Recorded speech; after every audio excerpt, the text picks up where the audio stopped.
Welcome back, Tribe. I have an interesting one here. It's why are young men listening to Nick Fuentes? Or by another way, you could just say, why are young men radicalizing, especially white men, and becoming more tribal? They'll have this answer right here. It's going to be an interesting one. Tune in. What kind of world have they grown up in? These young white men. Well, they've grown up in, over the last 10 years, a world that hates them. And not in a subtle way. Openly, with a Hutu-like directness and ferocity. They've grown up in a country that has systematically, in law, excluded them from the workplace, from education, from federal grants, and has told them again and again and again, no, we're not discriminating against you, and yes, you deserve it. Imagine growing up like that. And again, this isn't behind the scenes. This is way out in the open. And not only has it done exactly that to young white men, of course, white men being the one group who are officially excluded under DEI. There's only one, it's white men, white straight men. It's not whining. And by the way, this happens to be the one group in America who, by and large, have been taught for cultural reasons, don't whine. Don't talk about yourself so much. No one wants to hear your story. And whatever you do, don't be the victim. All of that's good advice, by the way.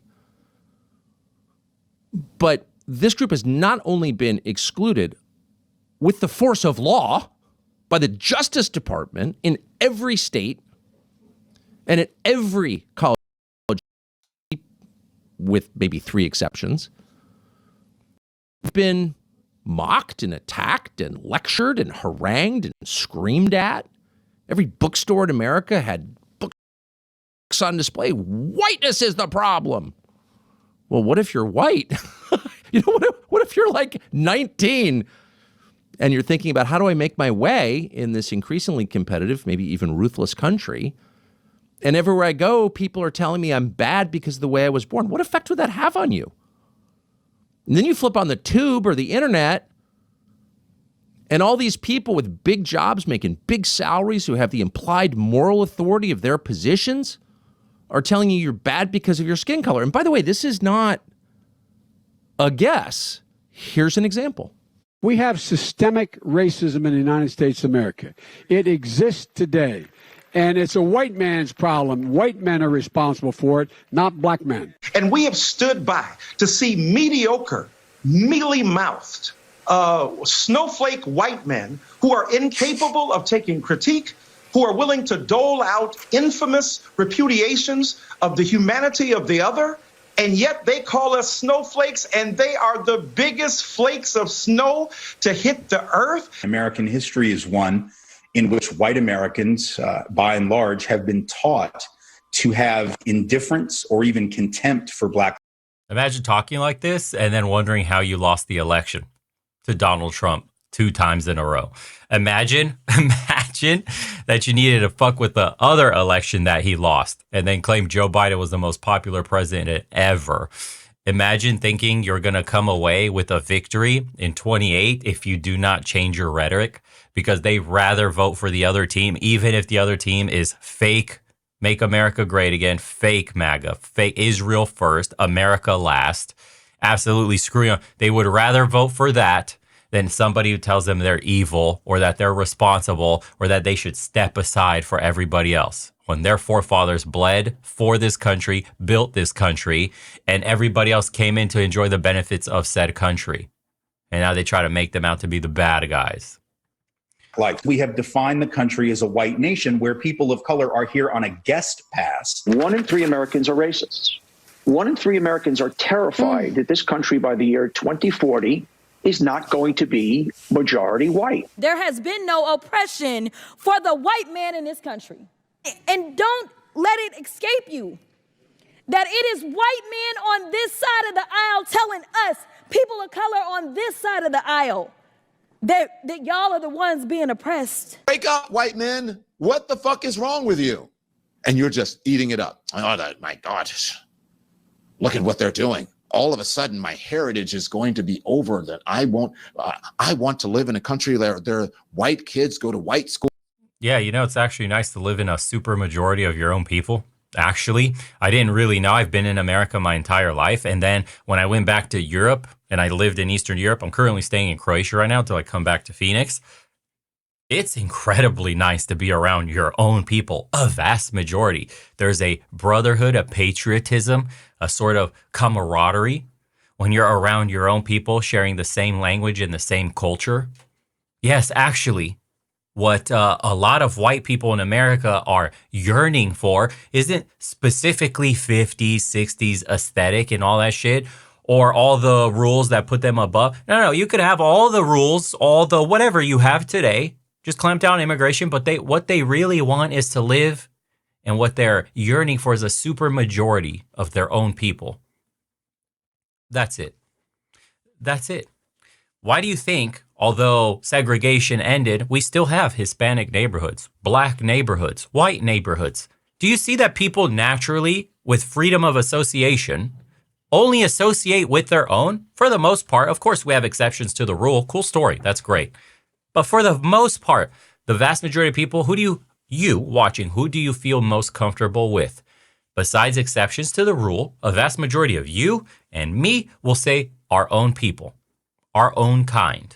We live in a liberal worldview that tries to tell you that that's somehow a bad thing, that if you're a black person and living amongst blacks and prefer only to be around blacks, they'll never say this, of course, but that should be discouraged. You need to be enriched. The enrichment only goes one way, though, because that's the narrative they give white people. If you're white and want to live around whites, that's a bad thing. You're a racist and you need to invite minorities everywhere. Whites are the minorities of the world. There's only 7% of the entire world is white people. This whole minority narrative is so stupid. If anything, they should be ruthlessly protecting their nations and borders from every other outside culture, because there's only a handful of white people in the world compared to everybody else. But yet, that narrative of you must be diverse, right? Multiculturalism is strength, right? Enrichment. Culturally, they must be enriched. Why? When all the other races, does China want to be culturally enriched? Does Nigeria want to be culturally enriched? Right? Does Mexico want to be culturally enriched? Nobody wants to be enriched. If you want to have an enriched experience, you go visit that country. You go visit Japan if you want to see Japanese culture. You don't go there to push your culture onto them. You go to experience the Japanese lifestyle, their way of life, their culture, all that stuff, and then you return back to your homeland. And it's that simple. Right? You get it in little doses. You don't move into somebody's house as a guest and then you demand they cater to you. That's nonsense. That's crazy. But that's what whites have been asked to do, is suppress their culture, their history, their pride. You can have black power. You can't have white power. It's race. You could have Asian power. You could be a black nationalist, white nationalist. No. Can't do that. It's the hypocrisy that's pushing people over to the conservative side of the aisle, because most white people would actually like to vote actually somewhere in the middle, like a 90s Democrat. They are on a societal level, culturally pretty liberal, could have been their downfall, fiscally pretty conservative, but open enough that they want to help the poor, right? They're somewhere kind of in the middle, but now they're being galvanized onto the extreme leftist end and the extreme conservative end on the right. And it's because of narratives like this from the left that has demonized them simply for existing, and they somehow owe a debt for what their ancestors have done, their forefathers, which is hypocritical at best. But, the left will not understand this, which is causing the shift rightward, and it's only getting more extreme. And white people marry each other. What is wrong with that? I want to grow up in the country that my great-grandfather grew up in. That country doesn't exist anymore, asshole. So you can see why there probably are some Nick Fuentes viewers who are a little confused when they hear themselves attacked as racist. Racism is wrong. Of course, it is wrong. But they've grown up in a world where one of the leading CNN anchors is looking right into the camera and saying, "What the fuck is wrong with you white people?" You want to be near other white people? You want to have a heritage? You want to have white children? How dare you? White identity is not allowed. And you think like, okay, Tucker, right wing, propaganda spewing, all that shit. Here's where this ideology leads to, because Europe is further along on this. This is, it says, black man reveals that the UK has become anti-white. This is just a black man living in the UK, seeing how the UK has transformed when you're not allowed to, represent or feel happy or good in any way about your white identity, your white history, or your white culture. It's just insane that it's gotten to this point, but this is the progression of liberalism, because Europe is far more liberal than America. And listen, if you're white and British and you live in the UK and you feel like the UK is becoming an anti-white country, you're not wrong. If you're a teacher in Wales, you get paid £5,000 less a year if you're white. Any other ethnicity and they'll pay you more. The fourth biggest police force in the UK banned white people from hiring. The biggest bank in Europe funded £2 million to 30 Oxford scholarships. And guess what are the qualifications to make it in? The biggest broadcasting platform in Europe banned. he probably can't say what the qualifications for. Let's read it. Eligibility criteria. For a Stormzy scholarship, you have to have one of the following categories of ethnicity: Black African, Black Caribbean, Black Other, mixed, white and Black Caribbean, mixed, white and Black African, other mixed background to include something, something, Black and something, something else. Wow. The biggest broadcasting platform in Europe banned white people from applying for a trainee role. Not one, but two members of the Scottish government stood up in front of Parliament and complained about how there was too many white people in and about every role and job and position. There's too many white people in white countries. We just moved here. There's too many. We want your position. Can you imagine telling China, you like a bunch of people moved to China? Imagine you moved to China and there's way too many Chinese people here in positions of power. Y'all need to diversify your government and like install our people in here. Are you out of your fucking mind? You go tell that in the Middle East, they'll behead you.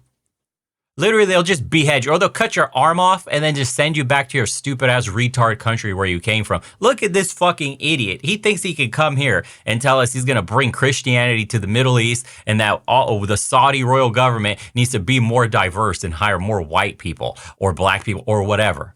They'll just behead you for fun. It's only in white countries where white identity is demonized, and it's so insane. When it comes down to who funded liberalism, who funds that shit and benefits from this destruction, where did the money come from? Yeah, it's actually from the very same people who are now getting essentially attacked in the news, in the mainstream.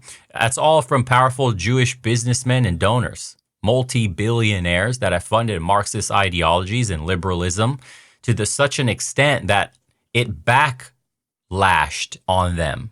Blowback, for lack of a better word. Now you have all the woke kids in colleges that are protesting anti-Zionism, anti-Israeli sentiment, and they're getting sent back, of course. But the Free Palestine and all this other stuff that you're hearing, that all metastasized in college under the liberal worldview that was funded by the Jewish billionaires, which is kind of crazy to think about. The machine that they created that was being used to fund essentially anti-white rhetoric turned on them into anti-Israeli, anti-colonial rhetoric of what was going on in the war in Gaza. That backlash turned onto them, the machine, the Frankenstein monster they created, the woke liberal. And then on the right, further, they're seeing the control of America and all that stuff. So it's like the horseshoe theory has met somewhere where a liberal and a conservative have met on similar issues. We don't want foreign influence in our country, all that stuff, blah, blah, blah. And that's a conversation for a whole nother topic. But you have to understand how this started, where the money came from, and where it logically ends. And he tells you where it logically ends. Even when there's 17 times the amount of people of color in UK Parliament today than there was in 1987. The UK police force has spent 15 million trying to lower the number of white people they employ. The Royal Air Force got their emails leaked in which applicants were described as useless white males. God forbid they would have replaced the word white with anything else. Non-white people who applied for NHS jobs have their CVs shortlisted. So being white means it's slower and less likely you get the job. White people have become a minority in at least 8 out of 51 English cities. And this number's kept increasing since 2001. White British children are now a minority in 1 in 4 schools. So now they're disappearing from our education system. 50% of all victims in racial attacks since 2006 has been white. Former member of the Labour government, Naz Shah, liked and retweeted a post on Twitter that said white girls who have been abused and exploited by Pakistani men should shut their mouths for the sake of diversity. NHS bosses now have to explain why they hired a white person. 12-year-olds are getting singled out and expelled from school for wearing clothing that celebrates British culture on Culture Day.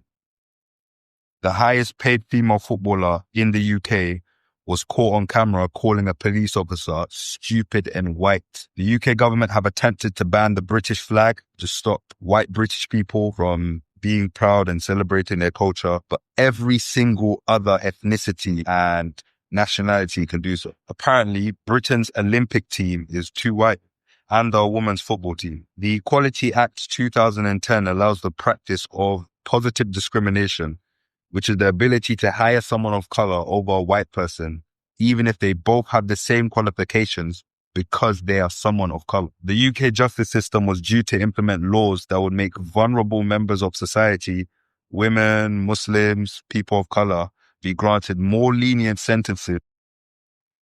Isn't it pathetic that you have to say this or get it told to you by a minority so that it can be less inflammatory when spoken out loud? But when white people show you these headlines, talk about these things, oh, you're just a bigot, you're a xenophobe, you're a racist, Islamophobe, all this stuff. And then you wonder why they start saying shit like, go back to your fucking countries, mass deportation, rescind citizenships, close the borders. Do you not see what's going on? How could young white men shift right? It's crazy. The left is like, we don't understand. Are they stupid? Yeah, they're dumb because they're white. That's the problem. If dumb white men didn't exist, we would all be voting Democrat. Like they are so tone deaf. When you watch some shit like that and it's just back to back to back showing you what's really going on, if you don't stop and think and go, fuck, maybe this is going too far. Oh shit, we're alienating one of the largest demographics. Uh-oh. Are there severe consequences in the future for hardline right growing rapidly because they're being attacked systematically like that? You understand how we're messing up this very brittle system that we have that's been sort of functioning just barely, but now you want to throw gasoline on the fire and say you're evil when they're the ones actually struggling the most. In the screwed up economics of this society today, of all our Western nations are economically dead, practically, depleted, the welfare states dying out, the coffers drained on leeches that are coming over and stupid wars and all this other dumb shit, corruption from politicians, special interests from overseas, multinational corporations skirting taxes. We have so many issues. And it's harder than it's ever been today. You can't afford houses. It's hard to fucking afford groceries. Jobs are by the millions getting cut by AI. And you want to also tell a huge demographic that they're the problem while we have these economic woes happening. And you don't think that they will radicalize dramatically right in front of your eyes and reject every single idea you've ever had. Even if it makes sense. Even if you extend an olive branch and try to meet them in the middle, they will turn their head and say no. They think, really, that Nick Fuentes is the end-all be-all evil. They really think like what he's saying is crazy. Do you have any idea what is out there simmering beneath the surface of society? The real thoughts and the real feelings, and what happens if you push them to the edge right there, or they say, fuck it, snap, break, and that's it. They think it's a joke, like history cannot repeat itself. Nick Fuentes is just a giant megaphone and a very tame one at that. You'd be surprised at what's really out there when you speak to people. It's actually scary. the shit that people say and believe. Nick Fuentes is actually going to be lukewarm when you look back in history and see what can actually happen if they keep pushing this. Nobody wants to live through times like that. We would all rather coexist. We understand we got problems in society, you guys. Let's fix the problems. And the problems are very simple. Close the borders, take care of our people, make housing affordable, bring back jobs in manufacturing, right? Merit-based society, let good people flourish and bad people put them in jail, stop releasing criminals out in the streets, help the people that are addicted to drugs, right? Vet the stuff coming across the border better. Put Americans first, or Westerns, Europeans first, whoever it is in their countries. You got to send everybody else back. Reform immigration completely. It's not bad, but it needs massive reformation. Like, there should be a competency test that you take to be able to come into the country. Like, you need to score a certain level of IQ or have certain special skills. No more low skill immigration or illegal immigration. None of that stuff. Sorry, we have to prioritize our own people. So if you score really high on a test and you're, because it's like the Somalis now are making the news over there in Minnesota because they've committed fraud. It went from like $3 billion to $400 billion. And that was funneling that money to terror groups back in Somalia. Okay. So not all Somalis are bad. We know this, duh. You have to be a low IQ retard to think like every single person's bad or somebody's skin color determines how bad they are automatically. We already know this. You don't have to tell us this.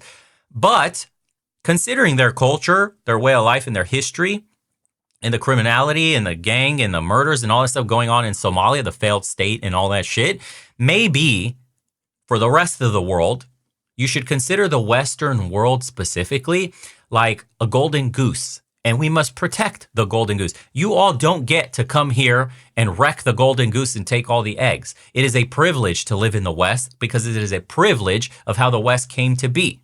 It took a lot of blood, a lot of sacrifice, and a lot of toil to make it the safe society it is. So it is like the golden gates are being opened for you to be allowed in the West. You can't just be allowed. You have to earn your way if you're not from the West or you're not a Westerner. If you're non-European, because the vast majority of Western countries are European, if you're not European, you have to prove that you are exceptional to be allowed in the country.